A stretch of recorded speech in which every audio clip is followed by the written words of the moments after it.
Dan, firstly, thanks for having me down to this awesome event. Food, drink, mountain backdrop, not too shabby. But how are you doing? How long have you been in Chamonix so far? Yeah, this has been life for the last 5 or 6 weeks. Got here in Chamonix on July the 18th. That's when Michelle, my partner, and I we started the Tour Mont Blanc. We did the whole loop over 4 days, and she's since gone back to New Zealand. I've continued on here and trained and having a really good time with it. Most of the crew here, the Adidas T-Rex crew, have joined, and we've just been getting in a really solid training block leading up to, I'm racing CCC. Everyone's doing their own thing, OCC runners, UTMB runners, and really making the most of this real positive training atmosphere and now taper atmosphere leading up to the race.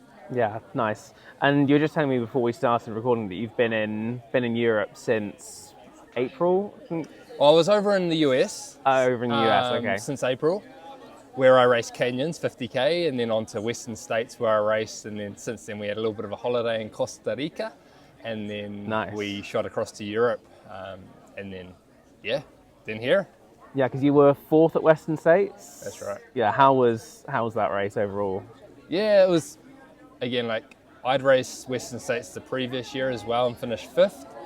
And I knew there was a lot to improve on from my first experience there. So getting a 4th and just being in such a deep and strong race was really good for me, I think, because I pushed hard. I felt I had a good race, and finishing 4th, I know there's things I need to improve on, but it was good because, we were pushed the whole way through. It could have gone either way. 4th was my end result, and I've got to be proud of that. It was a big improvement from my previous year, and I think, as I said, there's things that I can look forward to next year because I've got that automatic entry into next year as well, and let's just see how it goes. Nice. And what do you think those things are that you do need to work on? Mentioned about those things that still need to come. It's more so just getting a full well-rounded race in, because it's the small things that are going to count. It's working away at my top end endurance, just trying to push through in that last 50k, knowing that I do have the leg speed. I've just got to make it count over that last 50 or 60k on the runnable trails, where it's very easy to say that, but when you're in the heart of a race and your body's hurting, you're feeling broken after 8 to 10 hours of racing, it is hard to find that extra gear, but it is there, and I know that I can improve on my end time, and really hopefully just improve that overall performance with that kind of thought process in mind. Nice. And in 2023, you were at Western States and then came to UTMB as well. Yeah, how was it that year, and how do you compare how things went going into UTMB last year versus how you're feeling coming into CCC this year? Yeah, so that was some of those memories and thoughts, experiences from last year went into the reasoning behind why I chose to do CCC this year. And last year was all about gaining that experience of doing the full loop, putting myself in that kind of environment of backing up after the Western States and going into UTMB. And this year I thought, I've got the leg speed from Western States. Let's try and carry that over into a slightly shorter race rather than just 100% almost hiking. And I feel maybe the CCC race, the learnings leading up to this race, don't try and go into the race fresh, a little bit fresher than last year, all that kind of good stuff. It will help to lead to I'd love a top 10 performance, top 5 podium performance at CCC, especially backing up after Western States. Nice. You're obviously holding a precision fuel and hydration bottle there. How's it been working with those guys? Because I know they put a lot of work in supporting you as athletes to get the best out of your performances. Yeah, and I've been working with precision fuel and hydration for, actually I met them at Western States last year, but been working with them for a year. And it's been really good. I've really streamlined my nutrition plan and fueling plan over these races. Go hard on the gels, go hard on the flow gel, the carb electrolyte drink mix. Just found that I can rely on that in my racing, and it's working. Like, no GI issues, feeling well fueled, and being able to race consistently, then backing up that with really solid recovery has been a game changer for me. So yeah, what can I say? The team there have really helped. It helped in everything. Helped in chats before the race, after the race, making sure that we have things dialed in. So it's all good. It's all good.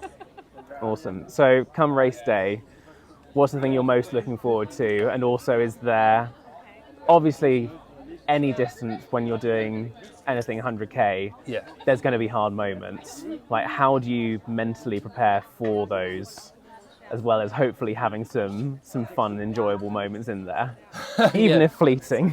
Well, let's be real, this race is going to be a lot of hard moments, especially because this is an environment, it's not usual, right? There's 1,000 metre climbs. I'm not used to that where I live in Wellington, New Zealand. Even Western States, the climbs aren't to that same degree. It's more runnable. So it's been like a process of trying to change up the training to be very specific for this race. And I just hope the training that I've managed to cram in over these like kind of 4 or 5 weeks of build back into a racing will pay dividends, and I'll just be able to run a well-rounded race. Keeping in mind, I've got to keep things under control on those big climbs and big descents, and then make my moves hopefully through the sections that I'm stronger on, the runnable sections. Nice. Then finally, just a few quick fire questions. In training, running with or without music? With music. Nice. Or podcasts. Yeah. Podcast or music? Ooh. Podcasts on the long runs. Music on the up-tempo runs. Nice. Favorite place to trail run in the world?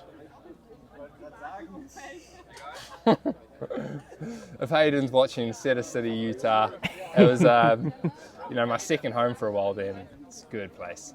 Nice. Summer or winter in the mountains? Summer for sure. I chase it. Chase the sun. Nice. What are you going to do after the race? Oh, we're going to Infinite Trails, but before then, barbecue, hopefully a few beers. Oh, I'm really looking forward to it. Yeah. Nice. I mean, how much do you lay off alcohol in the build up to big races? Not super intentionally. If I was back home and it was summer, I'd probably be having the odd G&T, but odd beer here and there. But yeah, it's when you're in a training environment, you're not always being asked to go to the pub or things like this. So it's get pretty dialed in, and it's. If I was offered a beer to my hand, I'm not going to say no. But for now, it's the the electrolytes and just keeping things really dialed in. Yeah, nice. And finally, could you just describe what that UTMB finish line is like? Because there are so few finish lines that can compare to that incredible atmosphere. You're right. Yeah, absolutely right there. UTMB, getting to the finish line was just huge last year. I was happy with my race result, but what made it even more special was, just the amount of crowd support and the atmosphere actually that UTMB brings. It was huge. Awesome. No, thank you, and best of luck come race day. Thanks.